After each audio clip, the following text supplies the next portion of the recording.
Hello बच्चों, कैसे हैं आप लोग? आई होप सो ठीक ही होंगे। तो चलिए शुरू करते हैं। इरोडो की प्रॉब्लम नंबर 11 इलेक्ट्रोडायनामिक्स टॉपिक है।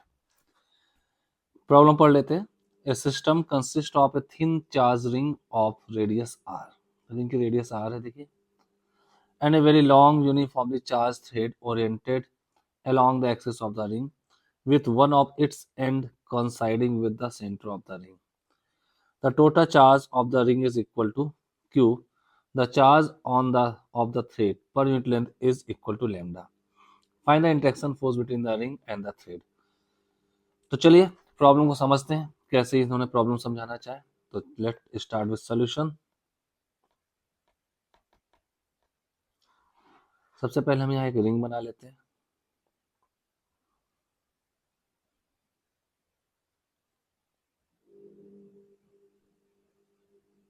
ये एक रिंग हो गया हमारे पास, और इसका यहाँ कहीं सेंटर होगा।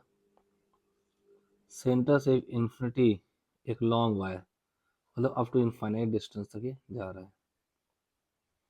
ठीक है, सेंटर पॉइंट ओ है, कॉन्साइड कर रहा है, एक एंड यहाँ पर है और अदर एंड इन्फिनिटी पर है। इस पे जो चार्ज दिया गया है दैट इज क्यू। देखिए कहीं लिखा होगा चार्ज क्यू है, तो प्लस का क्यू लिख देते हैं यहाँ पे, प्लस का क्यू, ये प्लस क्यू हो गया। और इस पे जो चार्ज फैला हुआ है, इस पे चार्ज डेंसिटी दी हुई है वायर पे, वायर पे चार्ज डेंसिटी दी है लेमडा। लेमडा, इनके बीच फोर्स ऑफ इंट्रैक्शन चाहिए। तो आपको पता है जैसा कि ये जो फोर्स, इलेक्ट्रोस्टैटिक फोर्स, ये म्यूचुअल होता है। 1 मिनट, ये म्यूचुअल फोर्स है और कंजर्वेटिव इन नेचर है।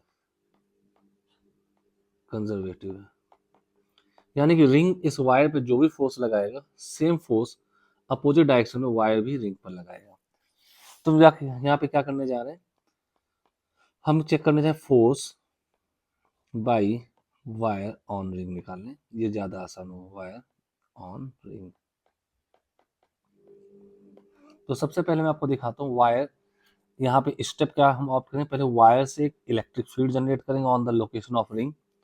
उस रिंग पर वायर से जनरेट इलेक्ट्रिक फील्ड से जो भी फोर्स लगेगा, हम उस फोर्स को कैलकुलेट करने जा रहे हैं। तो पहले मैं आपको दिखा दूं वायर से क्या फील्ड जनरेट होती है।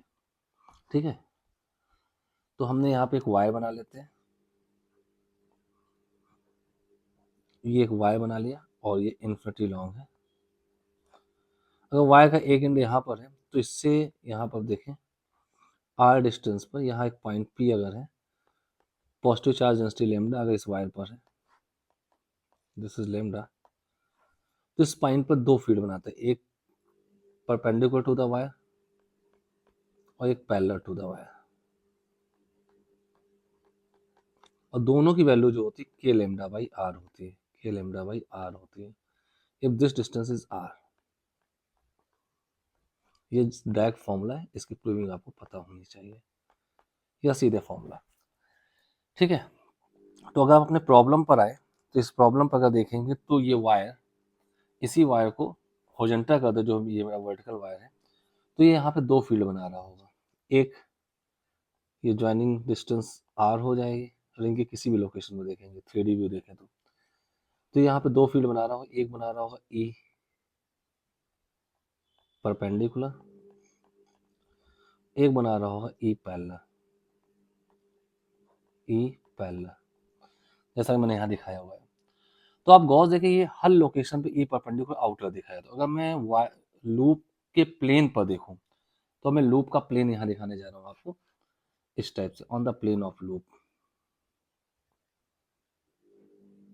ये अब ये जो लूप आपको 3D में दिख रहा था, वो लूप के प्लेन पर हम आ जाते हैं। ठीक है, लूप के प्लेन पर देखेंगे तो दो टाइप के फील्ड लगेंगे। एक, अगर कोई भी छोटा सा एलिमेंट यहाँ ले लें, ये ऊपर वाला यहीं का एलिमेंट है, ये दिस वन, तो यहाँ पर एक ई परपेंडिकुलर से एफ परपेंडिकुलर लगेगा, जो कि डी क्यू इस पॉइंट का into E perpendicular field due to the wire, ये यहाँ पर आई हुई।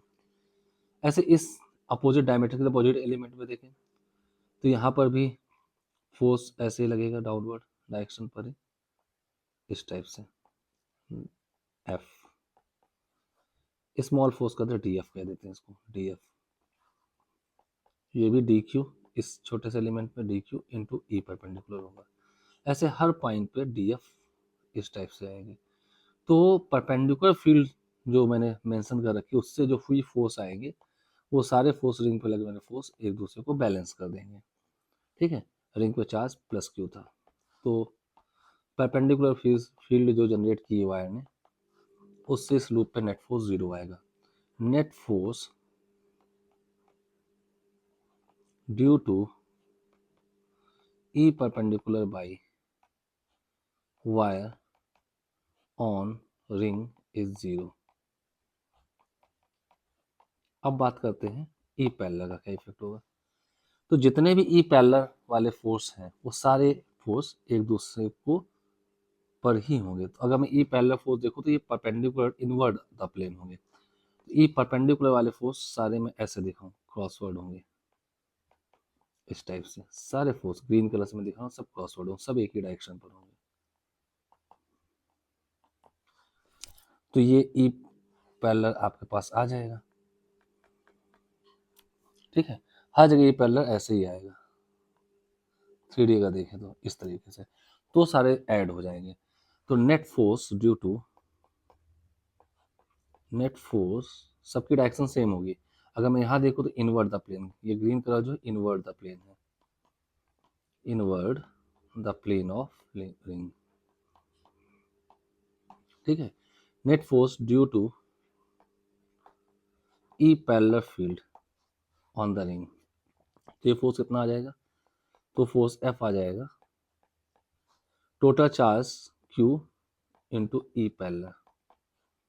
तो क्यू कितना है हमारे पास, क्यू ही है, और ई पैरेलल जो होगा वो होगा के लेमडा बाई आर, या लेमडा इस पे चार्ज डेंसिटी थी, ये आप पास आ जाएगा। और यही हमारा रिक्वायर्ड रिजल्ट होगा। This is required result.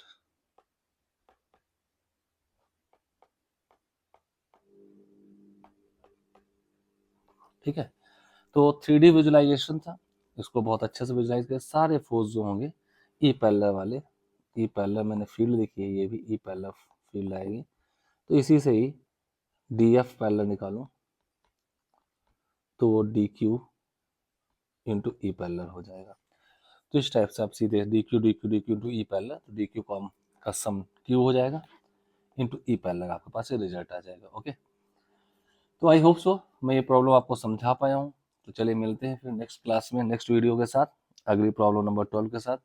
अगर आपको ये समझ में आई है तो आप अपने दोस्तों के साथ शेयर करिए। इरोडो का पूरा सोल्यूशन मैं बना रहा हूँ।